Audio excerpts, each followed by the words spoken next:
A chronic kidney disease usually gets worse slowly, and symptoms may not appear until your kidneys are badly damaged.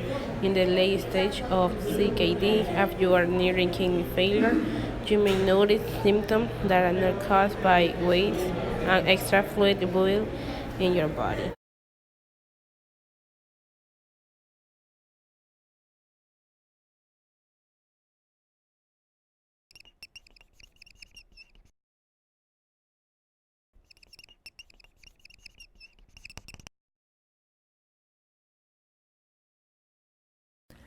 Chronic kidney disease, or CKD, is caused by a wide variety of pathologic processes, including diabetes, hypertension, and autoimmune diseases. The stages of CKD, from stage 1 to stage 5, reflect progressive loss of function as quantified by the glomerular filtration rate, or GFR. GFR is commonly estimated using serum creatinine levels, which increase as renal function falls. In early CKD, patients are frequently asymptomatic due to large amount of backup function in the kidneys. However, as more function is lost, this ability to compensate is overwhelmed. Fluids, electrolytes, minerals, and acids, which are usually flushed out of the body, begin to accumulate, and patients develop anemia and bone mineral disorders. While we cannot undo this damage, we can prevent the complications of chronic kidney disease. Dietary restrictions to lower sodium and potassium intake can prevent electrolyte abnormalities, and diuretics can remove excess fluid. We can also prevent progressive damage from hypertension and proteinuria using medications that target the renin-angiotensin-aldosterone axis. In some, GFR may continue to fall despite intervention, especially when the underlying disease is poorly controlled or chronic damage is extensive.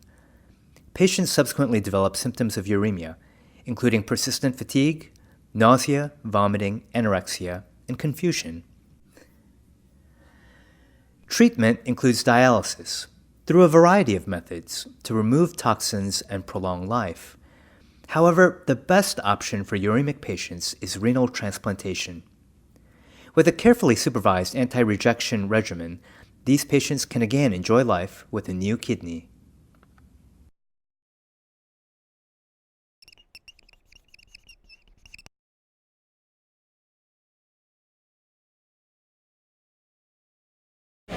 Kidney disease increases your risk of having heart and blood vessel disease. These problems may happen slowly over a long period of time. Chronic kidney disease may be caused by diabetes, high blood pressure, and other disorders.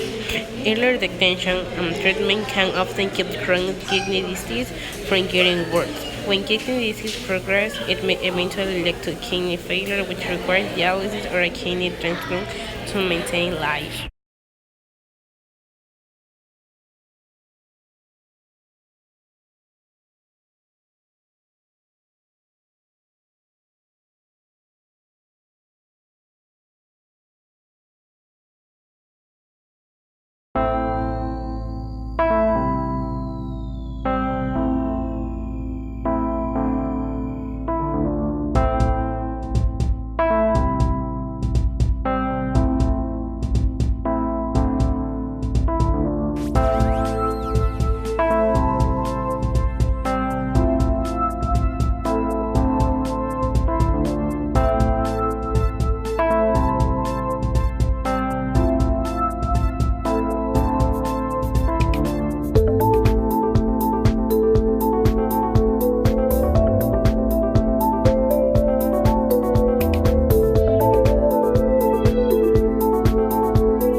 Advantage: 3 million American adults have a CKD, and millions of others are at increased risk.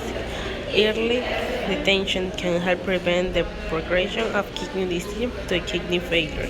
Heart disease is a major cause of death for the people with CKD. Glomerular filtration rate is the best estimate of kidney function.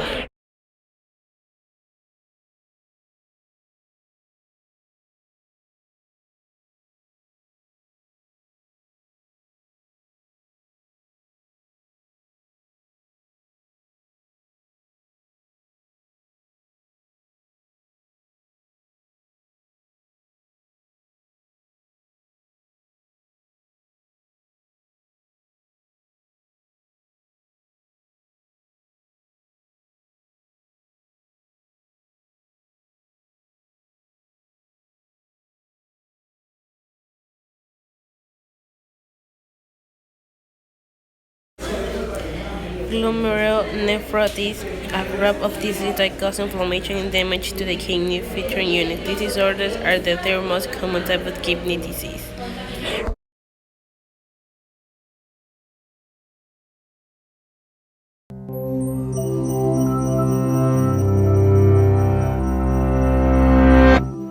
It's a hot day, and you've just downed several glasses of water, one after the other.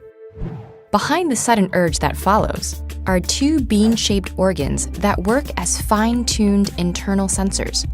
They balance the amount of fluid in your body, detect waste in your blood, and know when to release the vitamins, minerals, and hormones you need to stay alive. Say hello to your kidneys. The main role of these organs is to dispose of waste products and to turn them into urine. The body's 8 liters of blood pass through the kidneys between 20 and 25 times each day, meaning that together, these organs filter about 180 liters every 24 hours. The ingredients in your blood are constantly changing as you ingest food and drink, which explains why the kidneys need to be on permanent duty. Blood enters each kidney through arteries that branch and branch until they form tiny vessels that entwine with special internal modules called nephrons. In each kidney, 1 million of these nephrons form a powerful array of filters and sensors that carefully sift through the blood. This is where we see just how refined and accurate this internal sensing system is. To filter the blood, each nephron uses 2 powerful pieces of equipment, a blob-like structure called a glomerulus, and a long stringy straw-like tubule. The glomerulus works like a sieve, allowing only certain ingredients, such as vitamins and minerals, to pass into the tubule. Then, this vessel's job is to detect whether any of those ingredients are needed in the body. If so, they're reabsorbed in amounts that the body needs so they can circulate in the blood again. But the blood doesn't only carry useful ingredients. It contains waste products too, and the nephrons have to figure out what to do with them. The tubules sense compounds the body doesn't need, like urea, left over from the breakdown of proteins, and redirects them as urine out of the kidneys and through 2 long sewers called ureters. These tubes empty their contents into the bladder to be discharged, ridding your body of that waste once and for all. There's water in that urine too. If the kidney detects too much of it in your blood, for instance, when you've chugged several glasses at once, it sends the extra liquid to the bladder to be removed. On the other hand, low water levels in the blood prompt the kidney to release some back into the bloodstream, meaning that less water makes it into the urine. This is why urine appears yellower when you're less hydrated. By controlling water, your kidneys stabilize the body's fluid levels. But this fine balancing act isn't the kidney's only skill. These organs have the power to activate vitamin D to secrete a hormone called renin that raises blood pressure, and another hormone called erythropoietin, which increases red blood cell production. Without the kidneys, our bodily fluids would spiral out of control. Every time we ate, our blood would receive another load of unsifted ingredients. Soon, the buildup of waste would overload our systems and we'd expire. So each kidney not only keeps things running smoothly, it also keeps us alive. Lucky then, that we have 2 of these magical beans.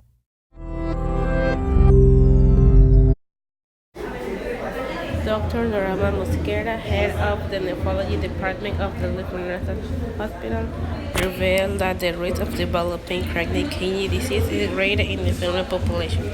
According to some studies, CKD has an average prevalence of 14 in women and 12 in men. In America, kidney disease has grown.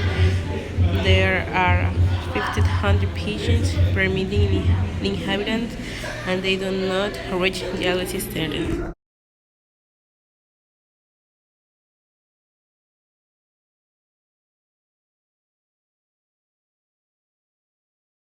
Conclusion: the worldwide epidemic of chronic kidney disease, an insidious illness that manifests with asymptomatic reduction in the estimated glomerular filtration rate to less than 60 ml per meter per 1.73 meters of body surface area. Excessive urinary excretion of protein or both affect an estimated 600 million people.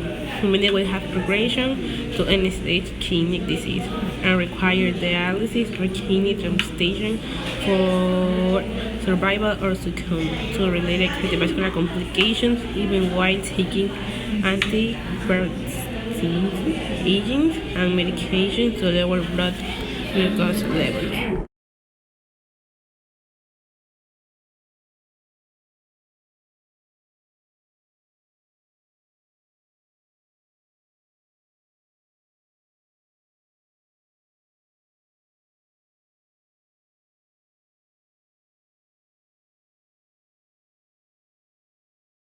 The kidney is the body's filtration system and produces urine in its thousands of nephrons, the kidney's basic unit.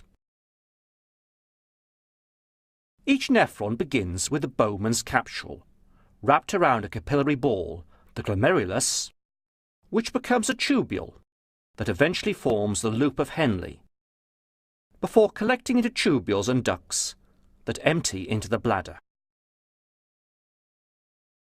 Fluid from the blood enters the nephron by filtration and passes along it, where substances are added from the blood by secretion or removed from it by reabsorption.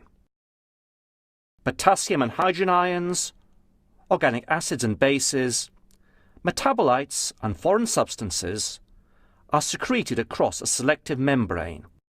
The potassium and hydrogen are exchanged for sodium along the tubule.